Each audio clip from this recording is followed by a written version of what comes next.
Hello, welcome to the channel and thanks for watching. In this video I'm going to take you through my top 5 tanks at the Tank Museum in Bovington. So it's quite a departure from what I normally do on the channel, which is wargaming, military kits, that type of thing. So if you want to see my normal content, check the rest of the YouTube channel out. Otherwise just sit and enjoy my thoughts on what the top 5 tanks at the Tank Museum are. At number 5 we have the Mark II tank. This is the last surviving Mark II tank in existence and a real fascinating vehicle that I didn't really know about until I saw it at the Tank Museum in Bovington a few years ago. So the Mark I tanks went into battle September the 15th, 1916. The Mark II was never designed to follow it, built purely as a training vehicle for use at the camp in Bovington to train the crews of tanks. It is metal, but it's built of very thin metal. It is not armoured. Now, in desperation, in April 1917, 26 of these were sent to the Battle of Arras in France because of a shortage of proper tanks. And they performed relatively well, but you can see here, pierced by a lot of shell fire that it was not protected against. They were then turned into like supply vehicles, weapons removed, used to move supplies around the battlefield. This one here has been restored into a female tank with machine guns on the right hand side. All the rest were unfortunately scrapped. Now what they've done in Bovington here is opened it up so you can see inside what looks quite roomy, but there'd be 8 men fighting in what would have ended up being very cramped, dangerous, dirty conditions, the exposed engines, etc. So a real fascinating story of a vehicle, never designed for combat, used to train the troops, ended up into combat, and luckily we've still got one of these in existence.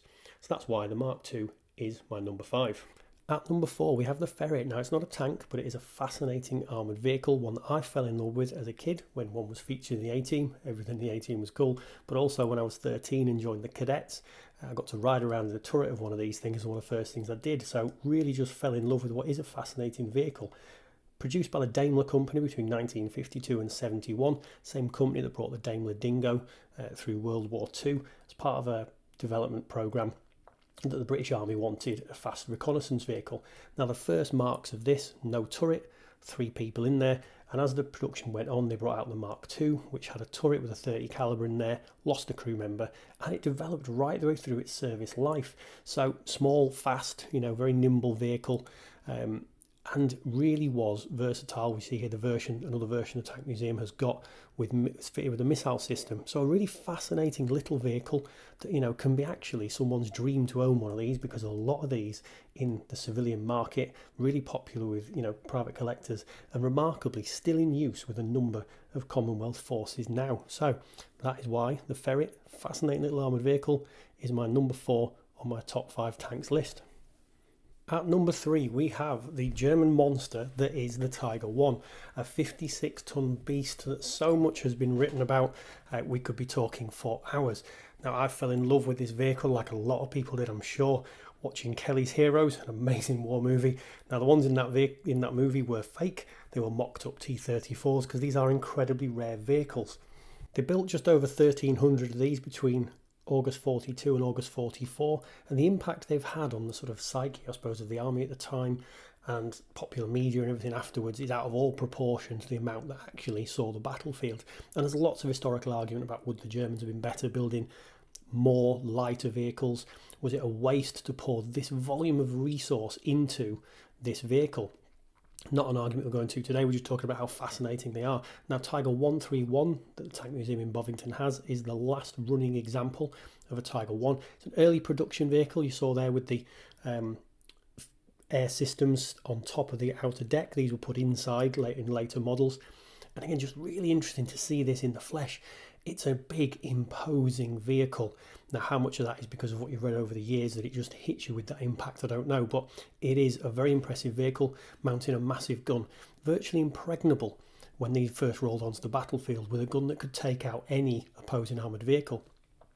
Tiger 131, particular example you can see here, was taken out by a blow that hit the gun itself into the mantlet and ricocheted off down into the turret ring and jammed it, apparently. Now the stories around how Tiger 131 was captured, the story in itself, so much arguing back and forward about what exactly happened, how it was captured, and they're still finding new and fascinating details about the tank even now, 70 years after the war.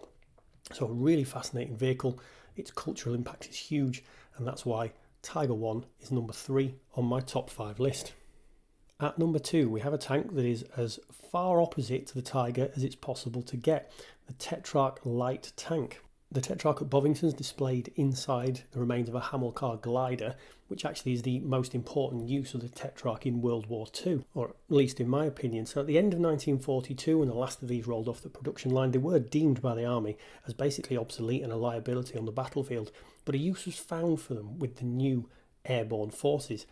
A Hamilcar glider could take one of these and land it in support of the airborne troops, and 20 of these were used in the airborne invasion in June 1944, hopelessly outclassed by the German tanks they came up against, obviously, but their actual presence in a surprise role on the battlefield apparently caused the Germans to cancel a planned counterattack, so they did have an impact.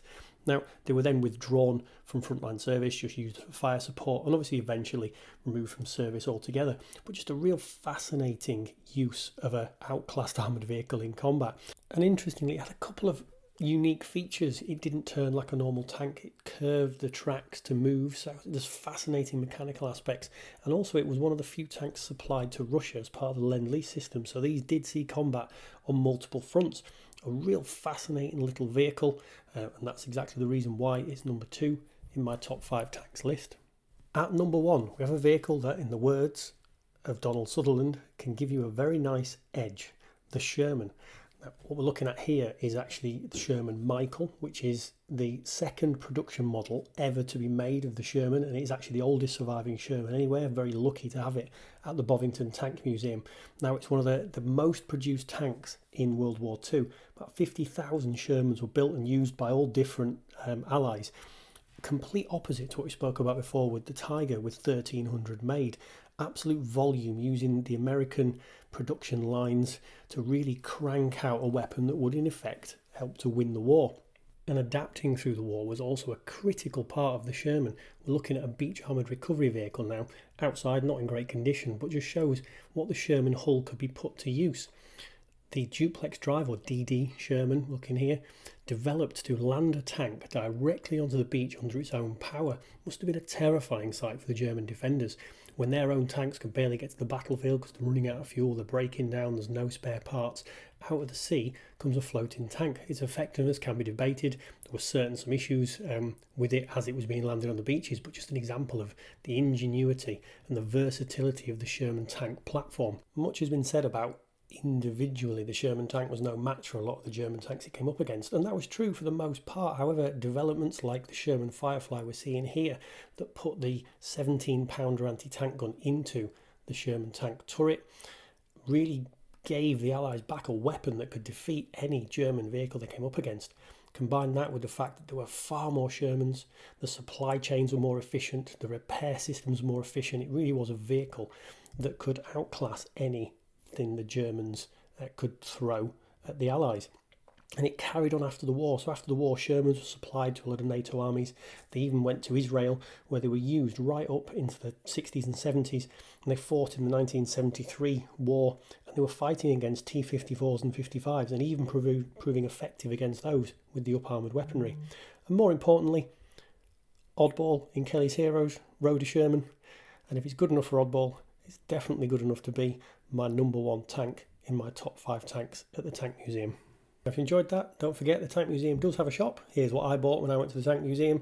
Go online, order some stuff from there. It supports a wonderful institution, and some of what I bought there you will see me building on my channel if you fancy checking out my content.